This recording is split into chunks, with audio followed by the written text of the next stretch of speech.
Hi students, there is a news related to reverse repo normalization. In that context, we have to see what is repo rate and what is reverse repo rate. And now new term, that is reverse repo normalization. It is related to banking system, and in the context of growing unemployment and shrink of India's growth due to COVID pandemic. These terms are gaining significance.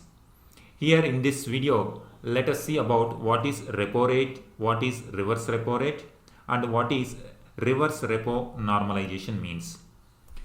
Repo rate and reverse repo rate, these tools are used by Reserve Bank of India as part of liquidity adjustment facility.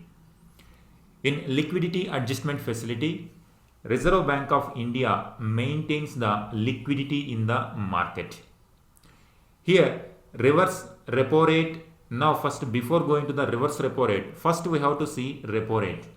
Here the term repo rate means repurchase rate. This is the rate of interest the RBI charges from its clients on their short-term borrowing is the repo rate. This means RBI charges the interest on the lending, or if banks borrow money from RBI charges this rate. This is an abbreviated form of the rate of repurchase. Now we will see in details what is this repurchase means. This rate has direct relation with the interest rates bank charge on the loans they offer. This rate will have impact on the loans which banks offer to the common public. Reverse repo means it is the reverse of this. It is the rate of interest the RBI pays to its clients who offer short-term loans to it. At present, these are the policy rates. Policy repo rate is 4%. This is from Reserve Bank of India website, and reverse repo rate is 3.35%. Now, in a report, SBI has said that the time has come to normalize reverse repo rate. So this means simply the SBI is suggesting that to increase reverse repo rate. What is reverse repo rate? It is the rate of interest RBI pays to the banks if banks lend money to the RBI, Reserve Bank of India. Let us see these issues in detail. First, RBI. RBI is the central authority which controls entire monetary system of the country. Under RBI, there are various banking institutions, different banks. Once again, in banks also there are various categories, like public banks are there, private banks are there, and regional rural banks are there, and some specifically development banks are also there. Now, banks, they are the institutions which are near to the common public.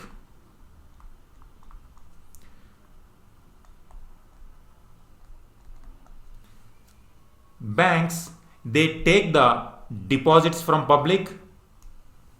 They take the deposits and they lend. They borrow deposits. If public deposit money in the banks means banks are borrowing money from public. Because of the kind of trust common people have on banks, people go and deposit in the banks. All these banks are controlled by Reserve Bank of India. Now, they lend or they give loans to public, and these public can be individual public or organizations. Companies and corporations also take the loans, and individual people also take the loans. They deposit money, they take the loans. This balance sheet there is a term called net demand and liabilities, time liabilities. Net demand and time liabilities. That means banks should, now they have taken the money in the form of deposits, they should give the money whenever public asks the bank. Net demand and time liabilities. Now banks are having the money which is related to public. It is the responsibility of Reserve Bank of India to safeguard this money which is there in the banks. That's why Reserve Bank of India set some norms to the banks. In order to operate as a bank, they should follow certain regulations like cash reserve ratio, statutory liquidity ratio. That means some part of this amount should be kept in safe so that in case of crisis, public will not be disturbed or public money will be handed over to the public safely. So these are some of the basic aspects related to banking. Now here we are discussing about repo rate and reverse repo rate.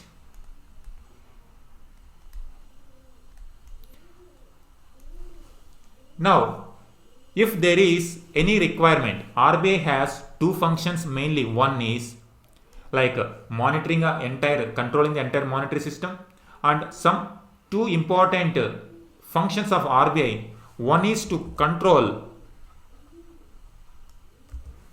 the inflation and also to promote the growth. To promote the growth, RBI will have certain tools and it will inject money into the public so that growth will take place. And at the same time, if there is any increase in inflation in the economy, it regulates with certain tools so that inflation in the economy is regulated.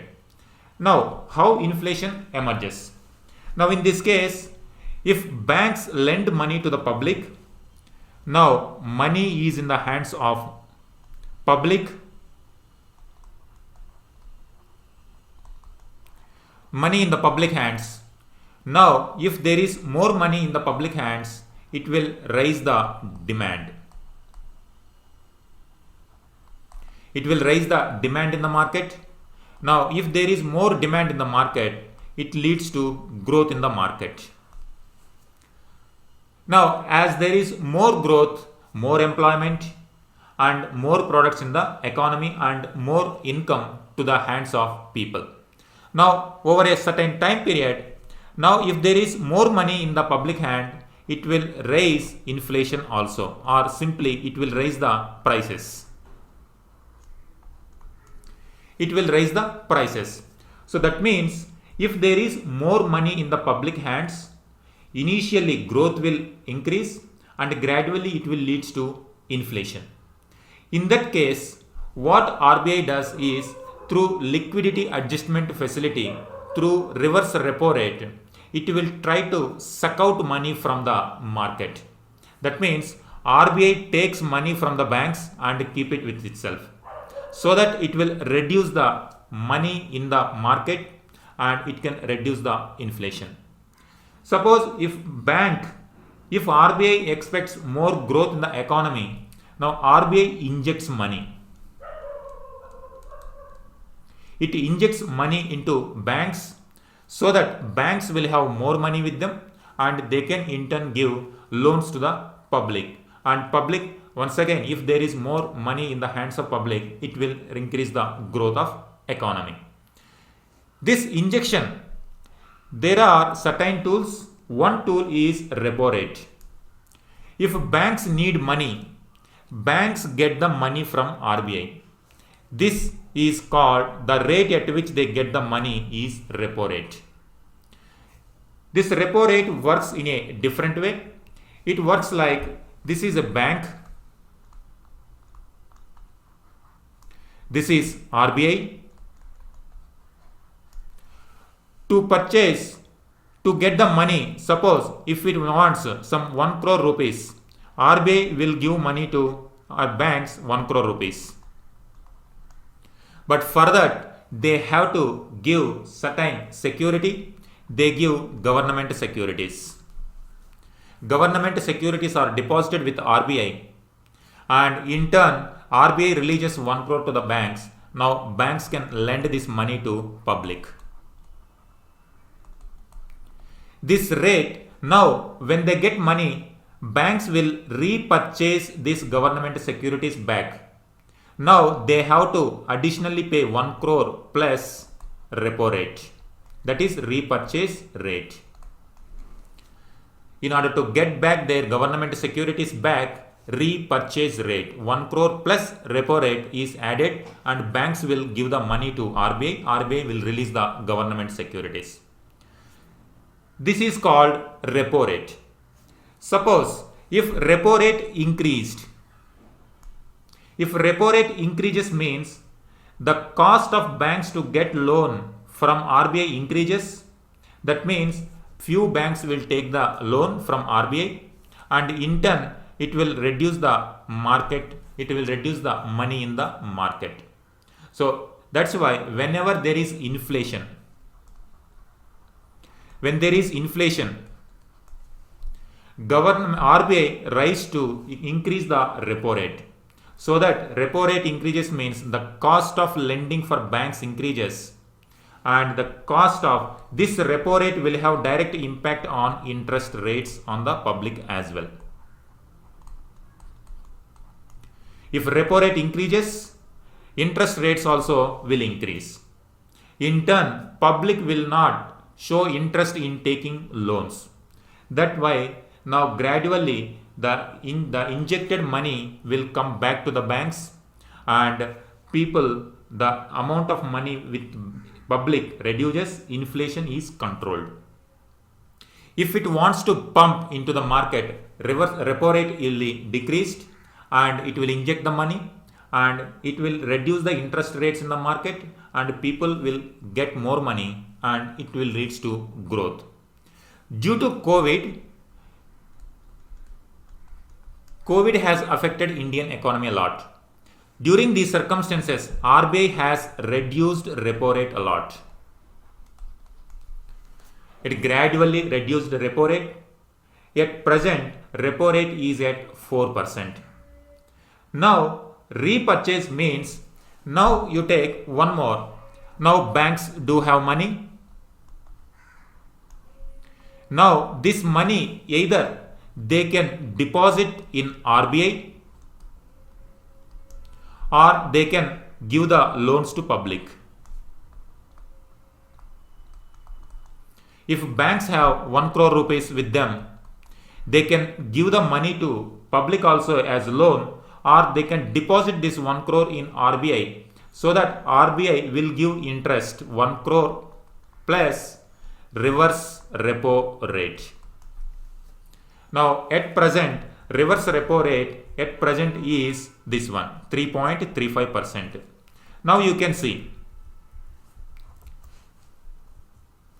if RBI gives money to banks, this is repo rate. If banks give money to RBI, they get reverse repo rate. This is 4%. This is 3.35%. This is what you can see here. 3.35% reverse repo rate and repo rate is 4%. That means RBI has the more authority and more secure in nature. It gives less rate of interest. If RBI borrows money, it gives less rate of interest, and if RBI lends money, it takes more rate of interest. Now what is this normalization? Whenever there is inflation, RBI, Reserve Bank of India increases repo rate from 4%, 4.55, so that it will suck out the money from market. Now SBI is suggesting that it is time to normalize, or reverse repo normalization means it is indirectly suggesting you raise this rate of interest. Now what does it mean? Now banks have certain money, they can give either as loans to public. Now due to COVID, the demand is reduced and banks are not willing to give loans to public. Now amount is sitting idle with banks, or there is no demand in the public to get more loans. Now banks can deposit this amount with RBI provided they have higher rate of interest. So that means banks either can give loans to public or give loans to Reserve Bank of India. Now normalization means instead of repo rate to control either growth and inflation,